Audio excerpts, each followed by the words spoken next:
आप सभी को नमस्कार। आज जिलेवार अध्ययन के क्रम में हमने अभी तक जबलपुर संभाग के अंतर्गत 2 जिलों को देखा था। आज हम देखने वाले हैं सिवनी जिलों के बारे में। तो सिवनी जिले के बारे में क्या फैक्चुअल है, क्या फैक्ट है जो हमें पता होना चाहिए जिलेवार अध्ययन के क्रम में, उसके बारे में हम डिटेल से जानने का प्रयास करेंगे। और जो हमारा भौगोलिक प्रदेश है या राजनीतिक प्रदेश है, इन सब के बारे में आपको अलग से एक वीडियो मिलेगी। और सप्ताह में 2 वीडियो की बात हुई है, तो 2 वीडियो आपको अलग अलग खंडों से, मतलब मध्य प्रदेश राज्य विशेष का जो विशेष होगा वो आपको निरंतर मिलता रहेगा। तो चलिए बात कर लेते हैं हम सिवनी जिले के बारे में। सबसे पहले किसी जिले की बात करते हैं तो उस जिले की जनसंख्या क्या है, क्षेत्रफल क्या है, इन सब के बारे में हमें पता होना चाहिए। दूसरी बात क्या होती है कि वह जिला कहां पर स्थित है, ये पता होना चाहिए। तो आज आपको बताना है कि जो सिवनी जिला है, जैसे आप पहले भी करते आए हैं कि सिवनी जिला जो है उससे कितने और जिले, मतलब उसकी सीमा रेखा कितने जिलों से लगती है, वो आप हमें बताएंगे।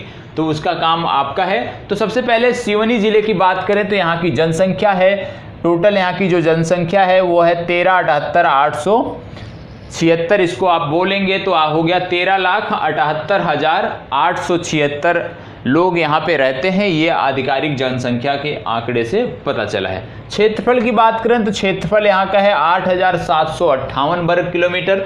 स्थापना, इस राज्य विशेष की स्थापना की बात करें तो ये राज्य जो है बहुत ही पुराना है। कहने का मतलब है इस राज्य की स्थापना तब हुई थी जब मध्य प्रदेश नए राज्य के रूप में स्थापित हुआ था। तो मध्य प्रदेश नए राज्य के रूप में स्थापित हुआ था 1 नवंबर 1956। तो राज्य निर्माण के समय से ही यह जिला अस्तित्व में है। तो एक प्रकार से कह सकते हैं कि पुराना जिला है। तो स्थापना कब हुई थी इस जिले की? 1 नवंबर 1956 के।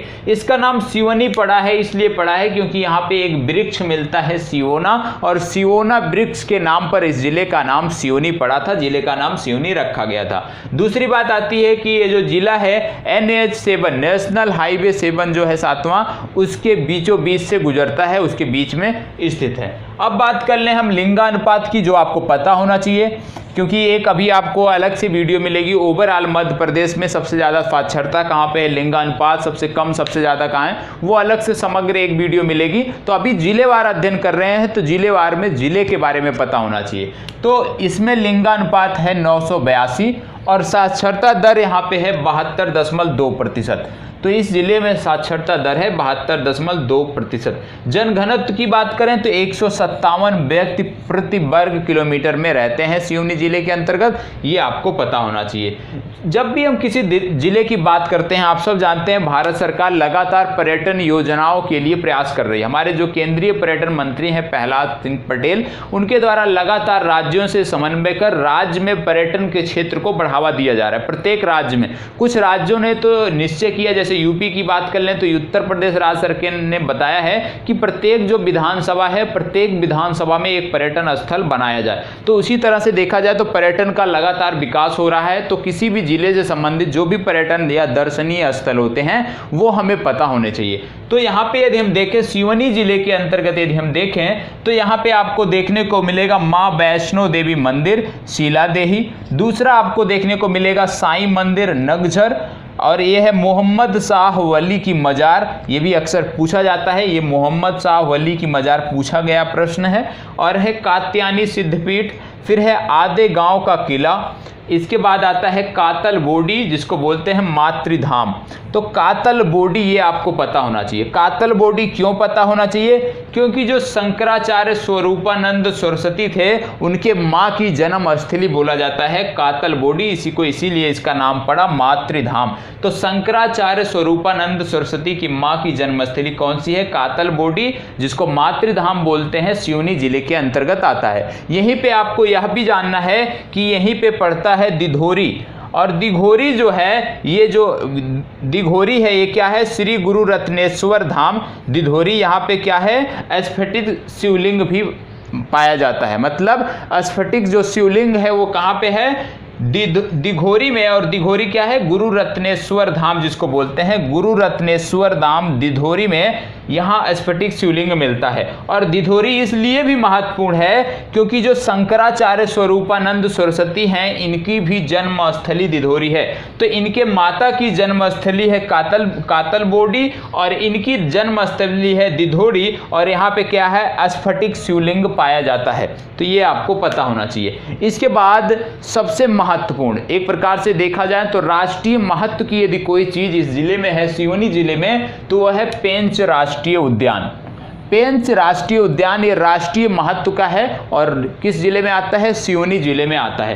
पेंच राष्ट्रीय उद्यान से बहुत सारे प्रश्न आपकी परीक्षा में बन सकते हैं और देखे भी जाते हैं। जैसे कि पेंच जो राष्ट्रीय उद्यान है, इसके मध्य से बहती है पेंच नदी, और पेंच नदी के कारण ही इसका नाम पेंच राष्ट्रीय उद्यान पड़ा था। और जो पेंच नदी है, इस पे तोतला डोह बांध भी है, ये भी आपको पता होना चाहिए। पेंच नदी पर तोतला डोह बांध स्थित है, ये आपको पता होना चाहिए। दूसरी बात, पेंच राष्ट्रीय उद्यान का अब नाम बदल दिया गया है और इसका नाम हो गया है इंदिरा प्रियदर्शनी राष्ट्रीय उद्यान। तो इंदिरा प्रियदर्शनी राष्ट्रीय उद्यान अब इसका नया नाम है। दूसरी बात, एक नाम आपने सुना होगा, नाम है रुडयार्ड किपलिंग। रुडयार्ड किपलिंग की जन्मस्थली बोला जाता है इसको। रुडयार्ड किपलिंग के कौन है, इनको नोबेल पुरस्कार भी मिल चुका है। नोबेल पुरस्कार विजेता रुडयार्ड किपलिंग की कर्मस्थली भी इसी को बोला जाता है, क्योंकि भारत लौटने पर 6 वर्षों से अधिक समय अपना इन्होंने यहाँ पे व्यतीत किया था। और यहाँ पे इस रीजन को मोंगली लैंड के नाम से भी जाना जाता है। मोंगली लैंड के नाम से भी पेंच राष्ट्रीय उद्यान का जो ये रीजन है, जो ये क्षेत्र है, उसको जाना जाता है। इसके बाद आपको ये भी पता होगा कि पेंच राष्ट्रीय उद्यान जो है वो भारत के प्रोजेक्ट टाइगर के अंतर्गत आता है, मतलब पेंच टाइगर रिजर्व भी है। तो पेंच जो है ये टाइगर रिजर्व भी है, ये भी आपको पता होना चाहिए। दूसरी बात, यहाँ की जो नदी है बेनगंगा, बेनगंगा जो नदी है उसका उद्गम स्थान जो है वो सिवनी जिले में पड़ता है। कहाँ पे पड़ता है, ये पड़ता है मुंडारा स्थान है, मुंडारा जिसको बोलते हैं रजोला ताल। रजोला ताल जो है मुंडारा में, वहां से बेनगंगा नदी का उद्गम हुआ है, ये आपको पता होना चाहिए। और जब बेनगंगा की बात आ रही है तो एक है अपर बेनगंगा। और अपर बेनगंगा क्यों महत्वपूर्ण है, क्योंकि यहाँ पे संजय सरोवर परियोजना चल रही है। तो संजय सरोवर परियोजना कहाँ पे बनी है, अपर बेनगंगा पर बनी है, ये भी आपको पता होना चाहिए। फिर आगे क्या देखना है हमें कि भारतीय राष्ट्रीय आंदोलन हुआ था, आप सब जानते हैं, सबने पढ़ा होगा मॉडर्न हिस्ट्री। तो नमक सत्याग्रह भी हुआ था, और नमक सत्याग्रह जब हुआ था तो यहाँ पे है ये जो है खवासा, और यहाँ के क्या है मूसा लोहार, मूसा लोहार और उनके अनेक साथी। तो एक नाम आपको पता होना चाहिए कि नमक सत्याग्रह में मूसा लोहार ने भी योगदान दिया। तो इन्होंने क्या किया था, 1931 में अंग्रेजी शासन के खिलाफ इन्होंने वन में घास काटकर जंगल सत्याग्रह की शुरुआत की थी। अंग्रेजी शासन के विरुद्ध इन्होंने जंगल सत्याग्रह की शुरुआत की थी मूसा लोहार ने। तो ये आपको पता होना चाहिए। कहाँ पे शुरू हुआ था ये भी यहीं पे शुरू हुआ था, पेंच राष्ट्रीय उद्यान के अंतर्गत। अब इसमें क्या चीज़ें और जानना है इस क्षेत्र से संबंधित, इस जिले से संबंधित कुछ और फैक्ट हैं जो आपको पता होना चाहिए। जैसे कि एक है बंघोल औद्योगिक विकास केंद्र। तो बंघोल औद्योगिक विकास केंद्र जो है वो सिवनी जिले के अंतर्गत आता है। दूसरी बात, सबसे महत्वपूर्ण यदि देखा जाए तो भीमगढ़ बांध भी सबने सुना होगा। भीमगढ़ बांध जो है क्या है, मिट्टी का बांध है। और भीमगढ़ जो बांध है ये प्रदेश का पहला मिट्टी निर्मित बांध है, और प्रदेश का पहला मिट्टी निर्मित बांध होने के साथ साथ यह एशिया का सबसे बड़ा मिट्टी बांध है, ये भी आपको पता होना चाहिए।